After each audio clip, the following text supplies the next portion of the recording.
good news naman po tayo, Idol. Segregated Waste and Win Prize. Pakulo po sa Bacnotan, La Union. Kasabayin po ng Zero Waste Month. Ikwento mo ang good news na yan, Idol Ruru Hugotero.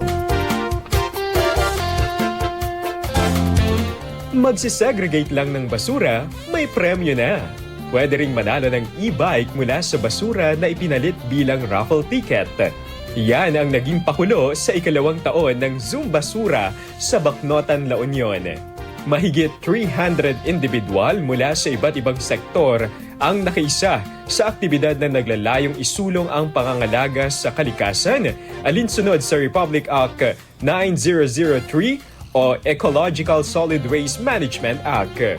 Matapos ang Zumba, sabay-sabay namulot ng basura ang mga kalahok na nakakolekta ng mahigit 6,000 peraso ng plastic, kabilang ang higit 4,000 rigid plastic at mahigit 2,000 flexible plastic na ipinalit sa raffle tickets.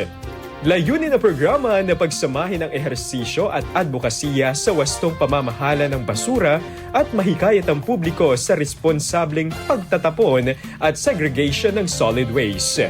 Sa tulong ng mga premyo at palaro, tumataas ang motibasyon ng mga residente na pangalagaan ang kalikasan. Hindi man pera, tunay ngang may premyo sa basura.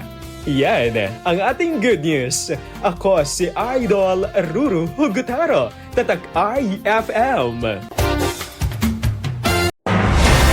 IFM News. IFM News. IFM News.